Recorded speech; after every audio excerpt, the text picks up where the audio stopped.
Oke, halo, selamat ketemu lagi semuanya. Kita kali ini mau bahas tentang tahapan penelitian dengan metode kualitatif. Ya, kalau sebelumnya kita sudah bahas tentang karakteristik metode kualitatif, kali ini kita mau bahas tentang apa sih tahapan-tahapannya. Karena apa? Karena kita ingin melihat bagaimana sih prosesnya, ya prosesnya, dan juga eh, agar kita bisa mencapai tujuan dan juga mendapatkan kesimpulan dari metode penelitian, dari riset dengan metode penelitian kualitatif ini. Oke, di sini sebelum saya ke tahapan-tahapan tersebut, kita bisa lihat menariknya penelitian kualitatif, ya. Nah, ini ada angka yang kalau dilihat dari sebelah sebelah kanan itu adalah angka 9. Kalau dilihat dari yang di sebelah kiri ini adalah angka 6 gitu. Apakah kedua orang ini salah? Ya, kedua orang ini tidak salah sebenarnya karena mereka melihat dari perspektifnya masing-masing. Mereka ada perbedaan perspektif, ya. Yang satu mengatakan angka 9, ya memang kalau kita lihat dari posisi dia itu adalah angka 9. Yang satu lagi mengatakan itu adalah angka 6, ya. Kalau kita berada di posisi dia itu memang angka 6. Jadi ada perbedaan perspektif, maka menghasilkan juga perbedaan kesimpulan. Oke. Nah, penelitian kualitatif itu memang diawali dari pertanyaan, ya, dari pertanyaan apa sih sebenarnya yang mau kita sampaikan lewat penelitian ini gitu. Atau kalau orang seni itu juga bakal bertanya gitu ya, apa sih yang hendak hendak saya sampaikan lewat karya seni ini. Begitu juga dengan periset atau peneliti, memang eh, dilihat tujuannya, dilihat bagaimana proses nantinya, sehingga dia akan mencapai kesimpulan yang akan dia cari dari fenomena yang dia teliti tersebut. Nah, apa sih yang harus kita perhatikan dalam metode penelitian kualitatif? Sebenarnya yang pertama ya itu kita harus menentukan strategi kita dulu. Kita mau melakukan riset dengan metode kualitatif ini harus dengan pendekatan yang seperti apa, ya, atau harus dengan strategi atau cara yang seperti apa, karena nanti ada banyak strategi atau banyak pendekatan dari metode kualitatif ini, ya. Kemudian yang kedua, setelah kita menentukan, kita harus mengumpulkan datanya, ya. Datanya itu apakah kita harus langsung observasi dengan fenomena tersebut, kemudian kita juga harus wawancara, ya, dan juga ada beberapa catatan lapangan yang kita dapatkan. Nah, ini adalah tahapan pengumpulan data. Mengenai lebih lanjut tahapan pengumpulan data akan kita bahas sendiri di pertemuan selanjutnya. Kemudian kalau data sudah terkumpul, kita akan mengkoreksi ya, apakah data yang sudah kita hasilkan itu sah atau enggak, valid atau enggak gitu. Nah, untuk mengecek apakah data itu sah atau valid atau tidak, ya, sahih atau tidaknya, nanti itu ada triangulasi dan ada macam-macam triangulasi. Pada kali ini akan saya jabarkan secara umum saja, ya. Kemudian setelah kita yakin bahwa data kita itu sah, ya, kita sudah periksa data kita itu sah, maka kita akan melakukan analisis data. Dan memang analisis data ini tidak harus setelah dia di posisi terakhir, ya, atau dalam hal ini adalah di posisi keempat setelah semuanya dilaksanakan. Analisis data ini bisa kita lakukan secara terus-menerus ketika kita juga melakukan proses pengumpulan data. Tuh. Kemudian, sekarang gini, diawali dengan kita harus dari masalah, kita sudah punya masalah penelitian, ya, memang berangkat dari masalah penelitian, sudah ada masalah penelitian yang jelas, maka kita harus menentukan atau kita harus kira-kira kalau masalah yang kayak seperti ini nih, ini bisa dikaji dengan strategi kayak apa sih? Atau bisa kita kaji dengan pendekatan yang seperti apa? Apakah kita bisa berubah kemudian menjadi pendekatan awalnya yang naturalistik, kemudian studi kasus gitu, atau awalnya yang studi kasus kemudian bisa berubah menjadi ekologi kontemporer misalnya. Apakah bisa seperti itu? Ya, kita akan kita akan tentukan dulu berdasarkan dari apa? Berdasarkan dari masalah penelitian kita. Nah, kemudian ada berapa macam sih strategi penelitian kualitatif? Ya, atau ini bisa dikatakan paradigma, atau ada yang mengatakan bahwa ini adalah perspektif atau pendekatan, ya, metode kualitatif tapi dengan pendekatan studi kasus, atau metode kualitatif tapi dengan pendekatan grounded theory misalnya. Nah, itu yang bisa membedakan bagaimana kita proses pengumpulan datanya, bagaimana kita melihat fenomena di lapangan nantinya. Gitu. Kita lihat yang pertama itu adalah studi kasus ya. Kalau studi kasus ini memang dia bukan pilihan metodologis maksudnya, karena yang namanya masalah kita itu biasanya memang berdasarkan dari fenomena atau kasus tertentu. Kita ingin melihat misalnya kenapa kemudian korupsi di lembaga satu dengan lembaga yang lainnya berbeda. Artinya apa? Kita berangkat dari fenomena adanya kasus korupsi di lembaga tersebut. Maka itu memang bukan pilihan metodologi gitu ya. Itu memang studi kasus yang kita itu ingin melihat proses atau sejumlah kasusnya ya, bukan pada kasus individu, tapi pada keseluruhan kasus yang terjadi. Kemudian yang kedua itu adalah etnografi. Etnografi ini proses pengumpulan data empiris yang tidak terstruktur.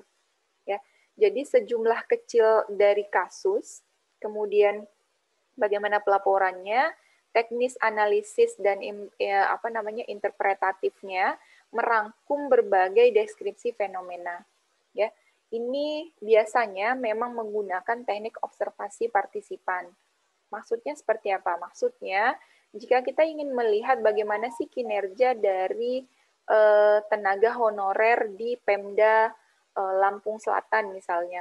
Artinya apa? Artinya kita mencoba untuk menjadi tenaga honorer tersebut. Ya, kita menjadi partisipan, kita menjadi orang yang memang juga berada pada posisi tersebut. Gitu. Misalnya yang lainnya, kita ingin meneliti tentang buruh migran atau TKW ya atau TKI gitu.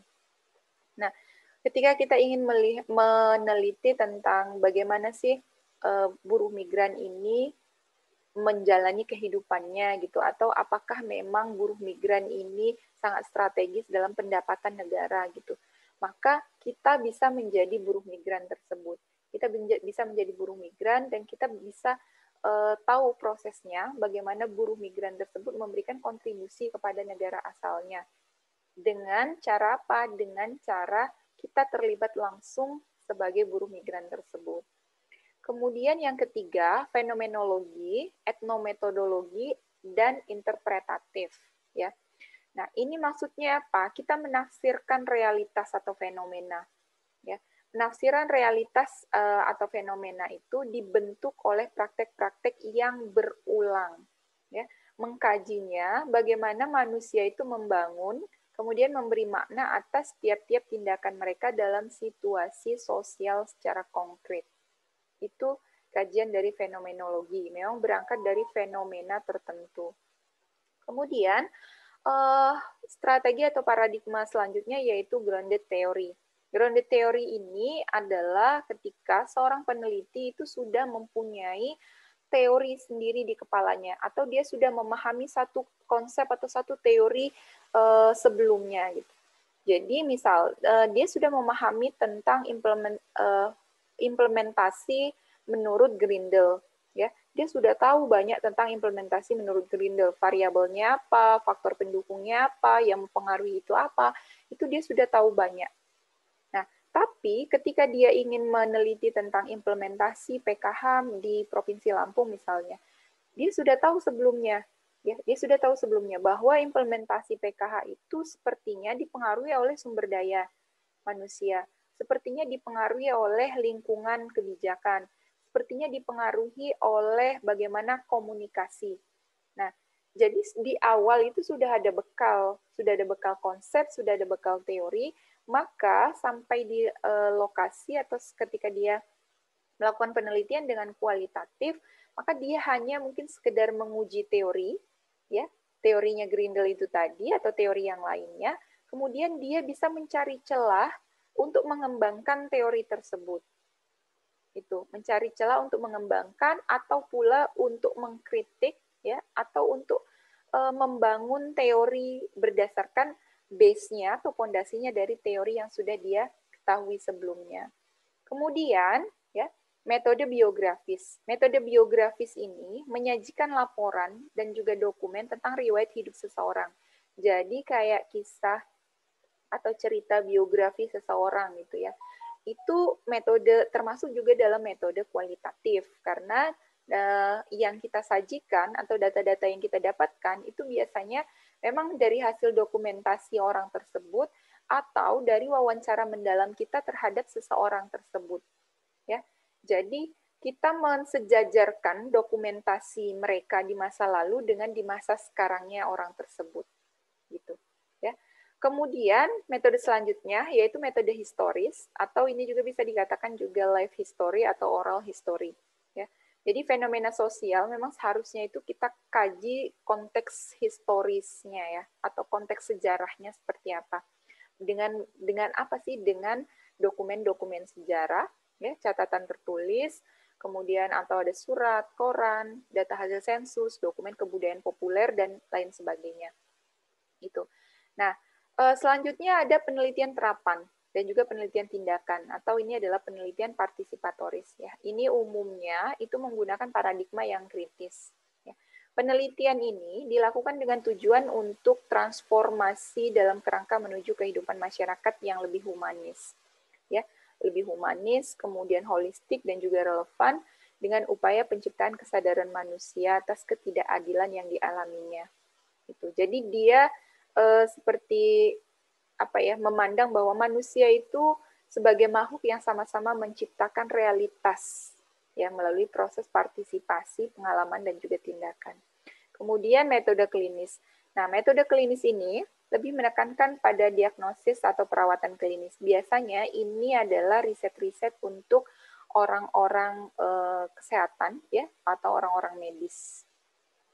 Selanjutnya, nggak hanya beberapa strategi atau pendekatan atau paradigma itu tadi, kita punya beberapa paradigma yang lainnya ya. Di sini kita ada field study atau riset studi lapangan ya. Kalau field study ini memang dia metode metode pembelajaran atau metode pengumpulan datanya itu langsung ya. Langsung dengan pengamatan, dengan wawancara atau mencatat atau juga mengajukan pertanyaan-pertanyaan pada proses pencarian data atau pada proses pengungkapan fenomenanya ya. Jadi field study ini, studi lapangan itu dia sepertinya murni ya, murni mengambil data yang ada di lapangan. Kemudian yang kedua, ini adalah penelitian naturalistik. Kalau penelitian naturalistik ini sebenarnya dia banyak ahli yang mengatakan bahwa ini sama dengan penelitian studi kasus. Ya, penelitian naturalistik ini penelitiannya dilakukan pada kondisi yang alamiah atau natural setting ya. Ini kenapa bisa juga disebut dengan studi kasus, bisa juga masuk ke dalam pendekatannya etnografi ya. Karena pada awalnya metode ini itu lebih banyak digunakan untuk penelitian-penelitian di bidang antropologi budaya. Ya, disebut metode kualitatif dia karena data yang terkumpul itu analisisnya lebih bersifat kualitatif. Nah, kemudian sebenarnya seorang peneliti yang naturalistik itu perlu memahami ya asumsi-asumsi dasar yang dimiliki sama penelitian naturalistik ini. Pemahaman terhadap asumsi dasar ini bermanfaat ketika peneliti mengembangkan teori dasar. Jadi beberapa asumsi dasar yang ada dalam penelitian kualitatif naturalistik itu seperti mereka menganggap bahwa manusia hidup adalah manusia yang memiliki kemampuan untuk mengungkapkan tindakan melalui perbuatan dan juga bahasa, baik dia lisan maupun tulisan kepada dirinya sendiri atau kepada orang lain. Kemudian peneliti kualitatif naturalistik juga cenderung melihat gejala atau fenomena sebagai gejala yang menyebar gitu atau yang vergen ya, daripada mereka melihat sebagai gejala yang fenomena atau konvergen atau menyatu ya atau ngumpul di satu titik gitu. Jadi mereka melihat itu lebih luas dan melihat fenomena itu sebenarnya banyak gitu. Nah, kemudian ada lagi penelitian ekologi deskriptif, ya, penelitian ekologi deskriptif atau ecological study deskriptif. Penelitian ekologi deskriptif ini dia mengarahkan ya atau menggambarkan dan juga menganalisis dan memberi informasi mengenai kualitas dan karakteristik dari fenomena itu. Jadi fokusnya kepada proses ini ya, proses analisa informasi kualitas dan juga karakteristik. Kemudian yang keempat, ini adalah penelitian deskriptif dan biasanya ini banyak sekali digunakan deskripsi metode penelitian deskriptif dengan metode kualitatif gitu. Banyak sekali. Apa sih sebenarnya penelitian deskriptif? Penelitian deskriptif itu penelitian yang dimaksudkan untuk menggambarkan dan menguraikan tentang suatu fenomena sosial atau situasi ya atau kejadian-kejadian yang di lapangan. Dia hanya mendeskripsikan fenomena tersebut tanpa mungkin lebih dalam untuk digali atau tanpa mungkin berangkat dari satu teori dan juga bertujuan untuk mendebat teori tersebut melalui hasil deskripsi atau hasil deskripsi fenomena yang dia hasilkan. Tuh. Nah, selanjutnya ini adalah yang kelima, itu adalah kajian interaksionis simbolik. Maksudnya apa? Maksudnya, jadi salah satu teori dalam pendekatan kualitatif itu yang dianggap sesuai untuk menganalisis fenomena, menganalisis dan melihat fenomena itu adalah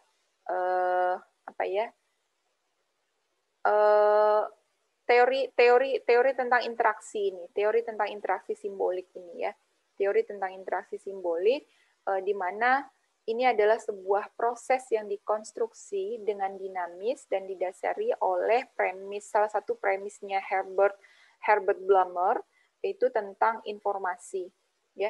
Jadi dari premis tersebut mengatakan bahwa pengetahuan, ya sebenarnya pengetahuan di masa lalu itu bisa menjadi makna yang berarti bagi status sosial atau status seseorang di masa yang sekarang. Nah, itu menjadi modal intelektual atau juga bisa menjadi modal budaya bagi relasi kuasa di segala aspek kehidupan seseorang atau fenomena tersebut. Gitu. Nah, di masa globalisasi ini sebenarnya di mana interaksi antar individu itu memang intens dan semakin bersifat virtual. Jadi simbol-simbol pengetahuannya juga itu bisa kita gunakan dan juga bisa kita lihat semakin variatif. Kemudian penelitian naturalistik. Nah, penelitian naturalistik ini adalah penelitian yang dilakukan pada kondisi yang alamiah. Ya, dia natural setting, disebut juga sebagai penelitian yang etnografi itu tadi. Ya, kenapa ini dikatakan sebagai etnografi, kemudian bisa masuk ke dalam studi kasus gitu ya? Karena pada awalnya metode ini lebih banyak digunakan untuk penelitian-penelitian yang antropolog itu tadi. Ya. Nah, kemudian ada lagi penelitian naratif. Penelitian naratif ini adalah studi tentang kehidupan individu, ya, seperti yang diceritakan melalui kisah-kisah pengalaman mereka, kemudian didiskusikan dan mencari makna-makna dari pengalaman individu tersebut.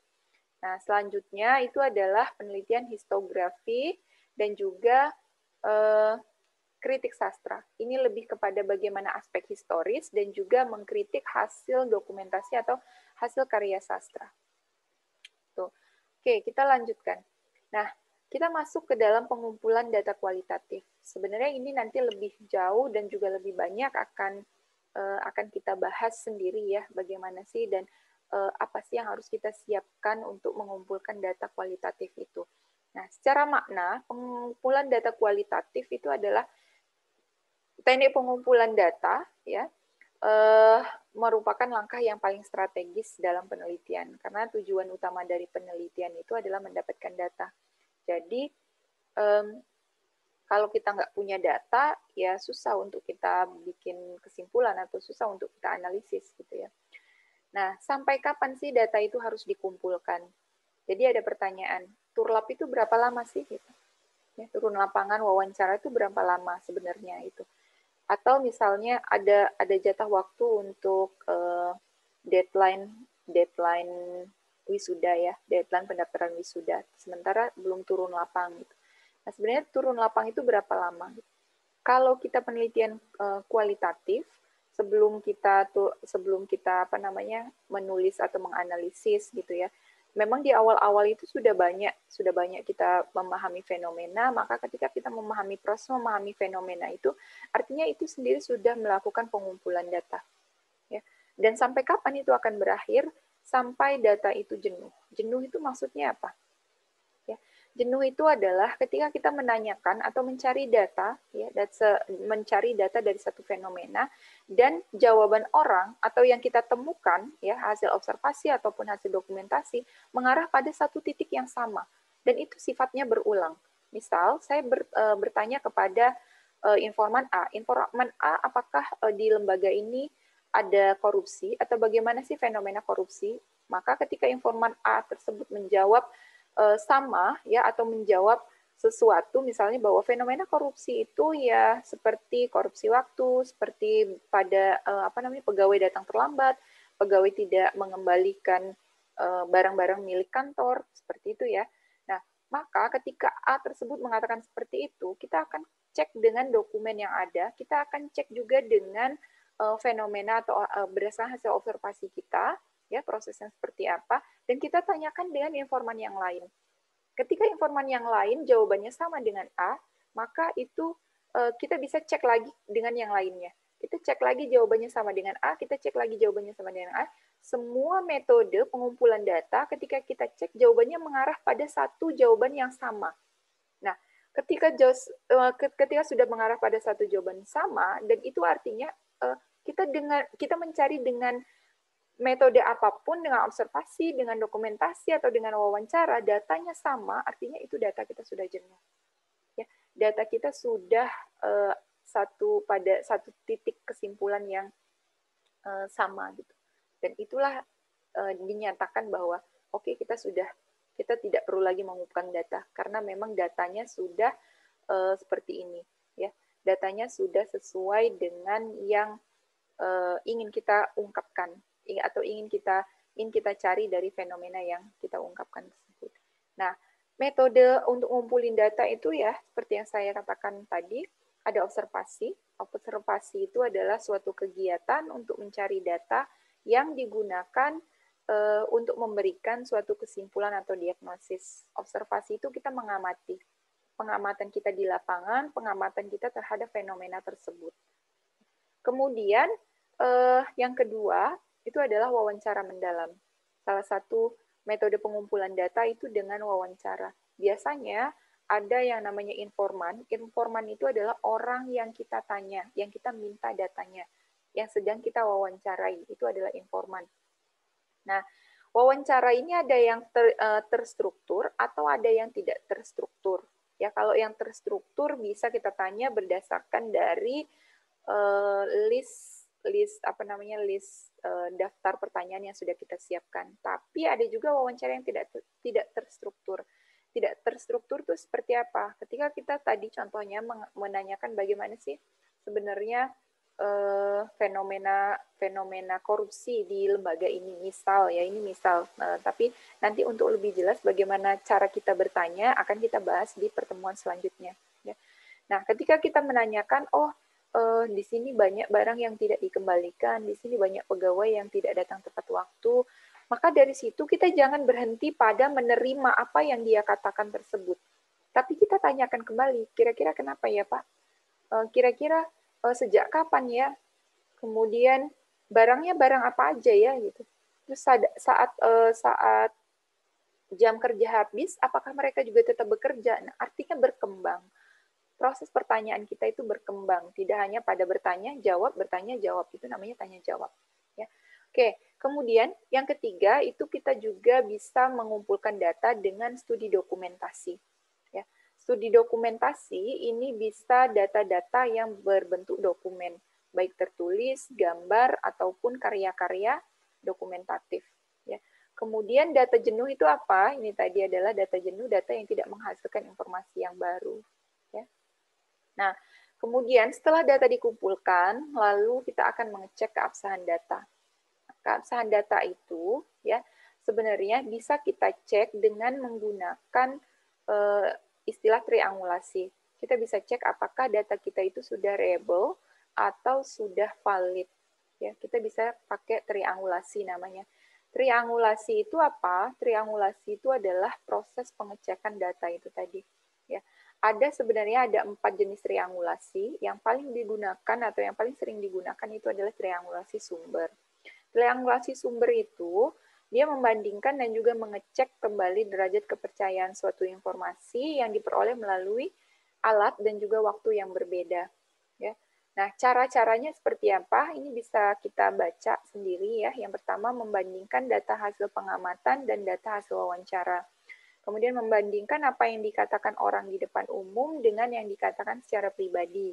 Kemudian yang ketiga, membandingkan apa yang dikatakan orang dalam penelitian dengan apa yang dikatakannya sepanjang waktu.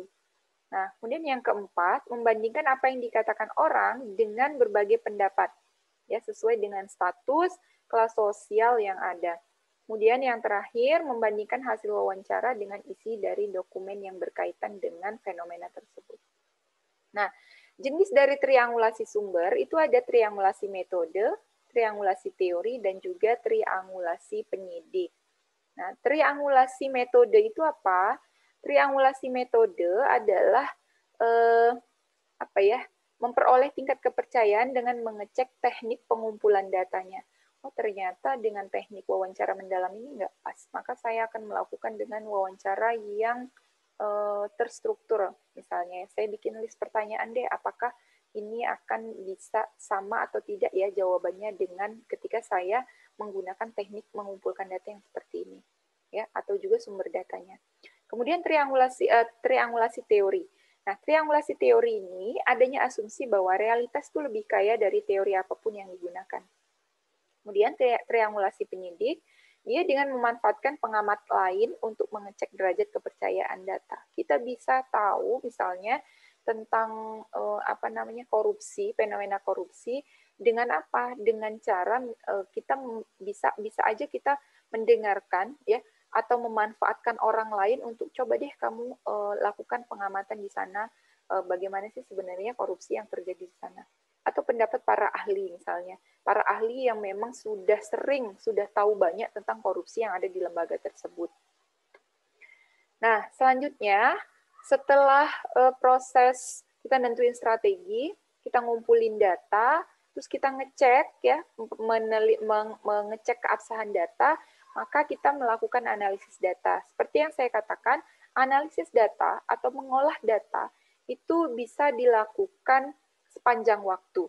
Ya, selama proses pengumpulan data, kalau yang namanya kualitatif itu bisa juga kita lakukan analisis data. Ya, jadi saat wawancara itu juga kita sudah di kepala kita ini sudah melakukan analisis gitu. Kenapa bisa seperti itu? Itulah yang menimbulkan atau yang menyebabkan kita kemudian bertanya lagi, gitu. Ya. Nah, ini berbeda dengan penelitian kuantitatif ya, bahwa yang menyajikan data atau sebagai alat untuk untuk mengecek, menunjukkan kebenaran atau kesalahan teori itu didasarkan saat rancangan penelitiannya, maka kalau kualitatif itu sepanjang waktu. Jadi gini, kalau di skripsi ya, skripsinya kakak tingkat atau nanti kalian akan membuat skripsi yang namanya riset kuantitatif ya, itu biasanya lama di awal. Karena apa? Karena kita akan menentukan bagaimana sih rancangan penelitian kita. Ya. Sementara kalau penelitian kualitatif itu di awalnya itu bisa cepat. Karena apa? Karena proses mencari data, proses menganalisis data itu bisa berubah-ubah. Ya. Yang kita dapatkan itu terkadang memang tidak sesuai dengan misalnya di ekspektasi kita gitu. Maka itu bisa fokusnya bisa berubah gitu. Fokusnya kita bisa mencari ternyata nggak pas ya mencari fenomena korupsi di di lembaga ini dalam waktu yang sekian gitu, atau saat ini misalnya ternyata tidak banyak informasi yang saya dapatkan, maka saya bisa cari dengan cara yang lain, atau saya bisa mencari fenomena korupsi dari paradigma atau sudut pandang yang lain. Tuh. Kemudian setelah melakukan analisis data, ya, nah ini kapankah data dianalisis? Setelah kita melakukan analisis data, sebenarnya ada 3 tahapan dari analisis data itu, ya. Yang pertama itu reduksi data, ya. Reduksi data itu artinya apa? Kita merangkum, memilih, ya, dan memfokuskan pada hal-hal yang penting. Kemudian kita paparkan data tersebut atau data display, dan yang terakhir kita bisa simpulkan data tersebut. Oke, mungkin ini tentang 3 tahapan dari analisis data menurut Miles sama Habermas. Ini sangat terkenal sekali. Nanti kalau kalian skripsian juga kalian akan memakai 3 tahapan analisis data dari Miles and Habermas ini. Nah, oke, terima kasih. Itu saja. Nanti kita lanjutkan pada penjelasan tentang metode pengumpulan data secara lebih teknis lagi. Terima kasih.